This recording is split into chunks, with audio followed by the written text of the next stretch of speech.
What's up, y'all? Matt Vandrick here. Welcome to the very first episode of what will be my brand new YouTube channel. We will be talking about all things at the intersection of design, technology, and society. This is a new adventure for me, and I'm glad that you're here. I'm glad that you're here to rap with me for a little bit.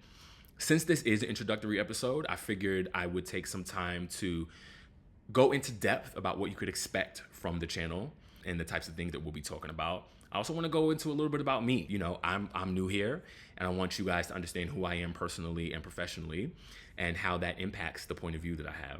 2024 was an incredible year for me, and it really put a battery in my back to have more of a dialogue and create more of a dialogue around this subject matter.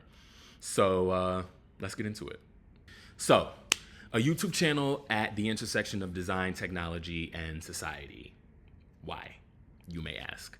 A couple of different reasons. One is just the speed at which new technology is launching today. We are seeing an acceleration in new technology hitting the market, probably more than we ever have in history. And just really the gold rush, what feels like a gold rush of innovators. Just people wanting to innovate, people wanting to create new things, people wanting to do new things and experience new things as it relates to emerging technology is happening faster than we've ever seen it happen before. And with that comes a lot of noise. There's a lot of noise, there's a lot of coverage, a lot of speculation, a lot of conversation are happening at a rate that I don't think the average person can keep up with. They're also happening and they're being launched in ways that aren't really that clarifying in terms of the way that it's meant to integrate with your life. New generative video, new generative imagery, language translation, and all of these things that are at face value very helpful, right? At face value very assistive in being productive and productivity, but very rarely are there in-depth conversations that go underneath the hood. I think that that's going to be important. I think the average person is going to need some assistance and clarity around not so much the fact that these things exist, but why they exist, the purpose that they will ultimately have in your life. For better or worse, these things will affect us and they will impact us. And I just have a sense that the general population isn't as plugged in to the nuances that exist. There's a lot of things getting thrown at people and more people need to understand exactly what's happening. So that's number one. Reason number two, there's a lot of content out there. And I know it sounds probably strange for me to say, like, oh, Matt, you're saying there's a lot of content, but here you are making more content, right? Yes, I know it is a little bit of a contradiction there, but my issue really isn't the amount of content per se. There are a lot of people with really large platforms that are not fully qualified to speak about the things that they're speaking about. And I don't like that. I think that there's an incredible danger in misinformation, and I feel like I want to help clean that up a little bit, which brings me to who I am and why I'm actually in a good position to speak about these things. Who is Matt Vandrick? The age-old question. Who is this guy? Who's this Matt Vandrick dude? What is he talking about? What is he rambling about on here? Then who made him the judge and jury of everybody, and why does he feel like he gotta say story of my life? Story of my life. It's a great question. Who am I? I am born and raised in Bed-Stuy, Brooklyn. Shout to Bed-Stuy. Shout to the whole New York City. In fact, just a quick little sidebar. When it comes to New York City, whenever somebody says where you from, if they're from the 5 boroughs, they'll say their borough. Like, oh, where you from? You're not saying you may say you from New York, but you'll be like, nah, I'm from Brooklyn, or I'm from the Bronx, or I'm from Queens, or even uptown. They'll be like, oh, I'm from Harlem, whatever. The boroughs themselves have a little bit of sibling rivalry, right? Oh, nah, I don't go to the Bronx, or I don't go to Brooklyn, or screw that, whatever. It's all fun and games. But please do not misunderstand. The minute you step foot out of New York City, it's us against everybody. Like the 5 boroughs locks in like Voltron when we're anywhere else. It is what it is. We here, there, everywhere. You know what I mean? So that's how we built, that's how we bred. Like that's just what it is. Proud New York City, Brooklyn boy through and through. And that's where I'm from. As a kid, I was fascinated by design and creativity and technology. My passion for technology started at a very young age. Like seeing the emergence of the internet was fascinating to me. America Online, the internet coming on a CD, mailed to your home, was fascinating to me. And so I always had a very curious and creative mind that has not left me. That is the cornerstone of who I am, and it'll always be that. Now, that was cultivated even more with things like STEM programs at a very young age. When I was in junior high school, I was afforded the opportunity to go to a program at NYU called NYU STEP. It was an enrichment program that was on Saturdays. Like, say if you were taking bio in school during the week, you would take like a bio class during the weekend to like reinforce the things that you would learn in the morning. But then in the afternoon, you could take a project class. And the project class that I took was web design and graphic design. So I was exposed to Photoshop, very early HTML, early internet type stuff, making the foundations of what was the basic website at the time. These were some of the things that planted seeds in my mind to be curious about what technology could do. And even from that age, probably like 11 years old, 11, 12 years old, it was a part of me. Hindsight is always 20/20. And I feel like even then, like the exposure that I had to technology at the time did stick with me. And I know that I am where I am today in part because of how much I was exposed to technology, not just in normal society, like everyday use of technology with emerging technology that was happening at the time, but also very specifically with the exposure that I got at NYU STEP. And part of that is why one day I do plan on starting some sort of STEM program for young kids. Like, I think that exposing the youth to the possibilities of technology and getting them curious about technology and how they can use it to flex and define their lives and change the world is incredibly important. And I know that firsthand because I'm a product of one. I studied undergrad at the Rochester Institute of Technology, RIT, and I studied new media design there.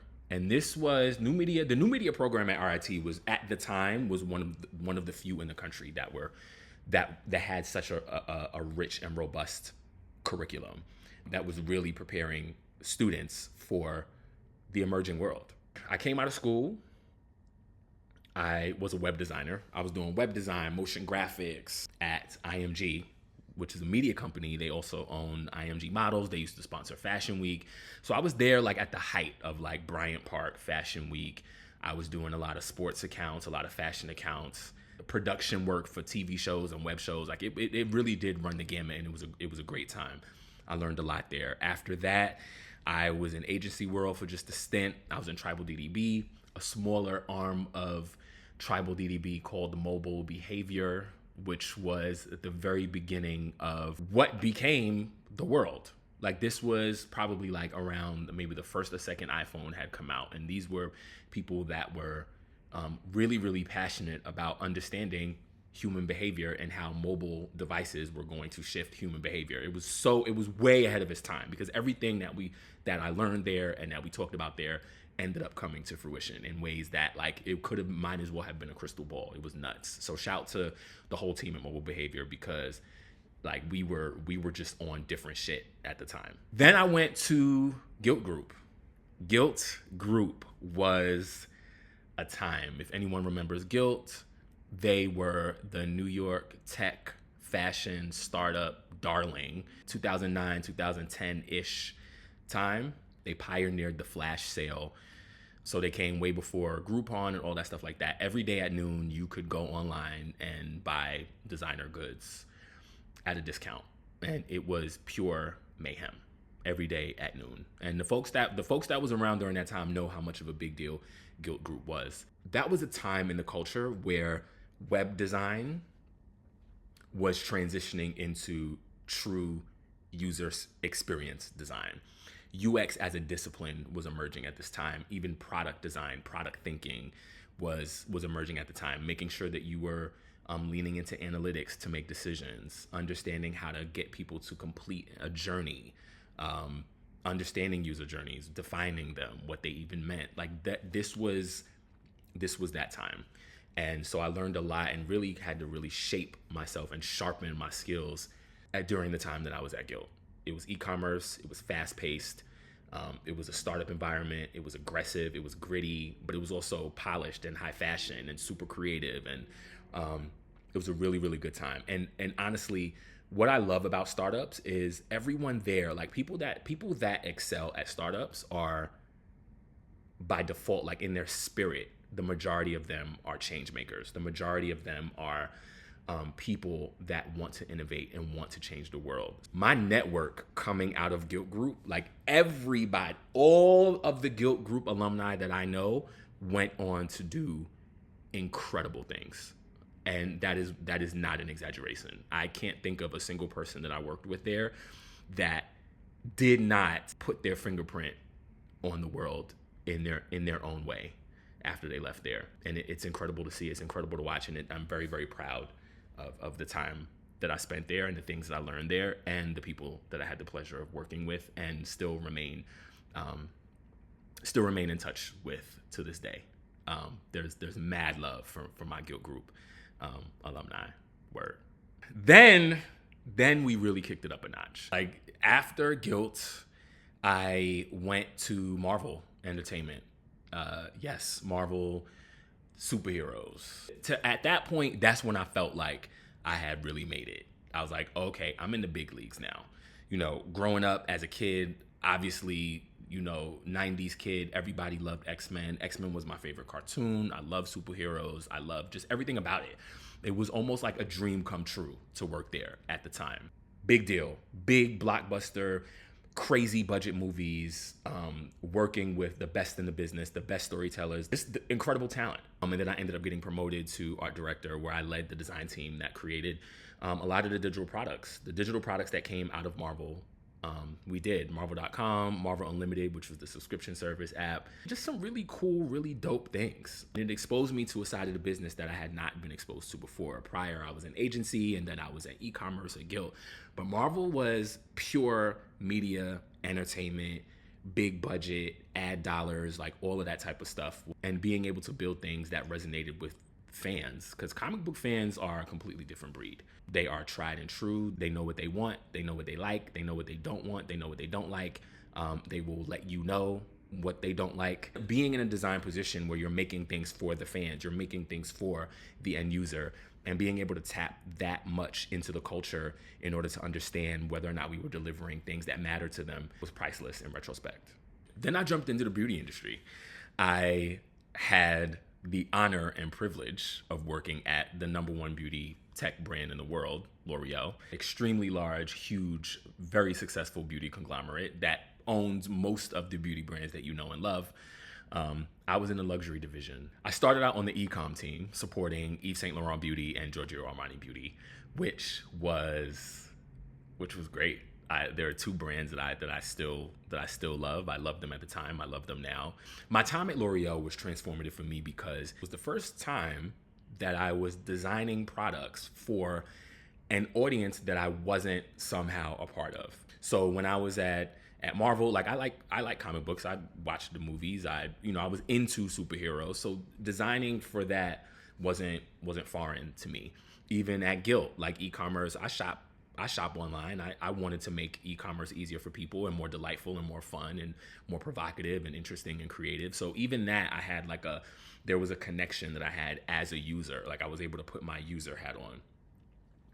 But at L'Oreal, how do you convince someone to buy a $80 lipstick? I don't know. I have no idea. Like when I first got there, when I first started, I was like, $80 lipstick? Who would do such a thing, right? Like, why would anyone do that? $100 foundation? What for? What for? Why?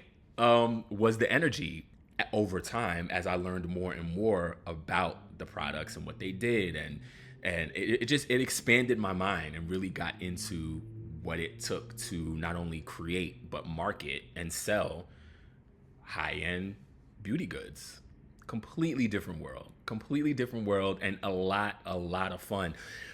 What you probably know is the beauty industry at face value is an incredibly like visual brand, right? So the storytelling, the celebrities, the spokespeople, the way that they market, especially with like lip color, and like it's a very colorful, splashy, vibrant, provocative way of communicating when you're selling these things. And it was just a really, really good time.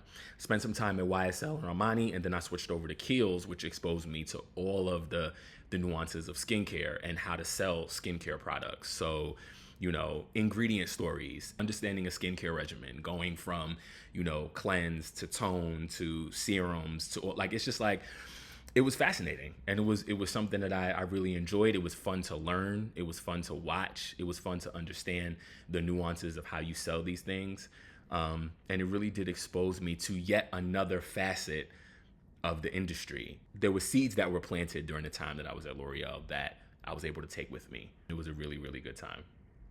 So now that brings us to present day. So after spending the majority of my career on the in-house, on brand design teams, leading design teams, always rooted in digital products, product design, web design, app design, all of that stuff. That is the bread and butter. That's the cornerstone of the work that I do. I've now taken that talent, and I've had the privilege and honor and luxury and blessing of taking that talent to big tech. I am a UX design manager at Google, specifically on the Google Photos app. It's obviously one of the most innovative and impactful companies on the planet, shaping the world. I don't even know how else I would describe it. You've probably seen commercials for features on the Pixel phone, like Magic Eraser, Magic Editor, Audio Magic Eraser, Best Take, the suite of cutting edge editing tools and enabling users to augment and enhance their content are the things that I'm focused on. The work that I do there is a result of incredible collaboration. I have an extremely talented group of designers that I manage, and all of my partners, my product managers, my engineers, everyone. It's just a really, really solid team. And we do some amazing work that I'm incredibly proud of. When I think about, the young kid from Brooklyn who was exposed to technology at a very young age, a curious, creative mind that was given the opportunity to learn the foundation of web design at a young age, then going on to RIT, where I got formal education during my college years in new media, in designing for screens in all facets. Then the career that spans agency experience to startup, tech culture, growing with the discipline of design, transitioning gracefully from basic web design to full-blown product UX design and e-commerce at Gilt, then leaning into media entertainment world at Marvel, making my transition into management at Marvel, learning how to build teams, manage teams, bring out the best in people, then leaning into the beauty industry, where I got a different perspective on what it meant to define and design product experiences that sold luxury goods. Now being at Google, really getting into true cutting edge technology and bringing the cutting edge technology to market. There's a lot there. There's a lot of experience there, and there's a lot of passion there that I have. As much as I've done, there's still so much more to do. My most recent education, I completed my master's program at Parsons. And so when I think about who I am as a person, who I was born to be and who I grew up as a kid, and then adding in my layers of education and then my years of experience, all of that mixed with the innate curiosity of who I am by nature is why I feel like I want to make sure that I'm sharing my point of view in ways that could help people. That is what this channel is going to be for.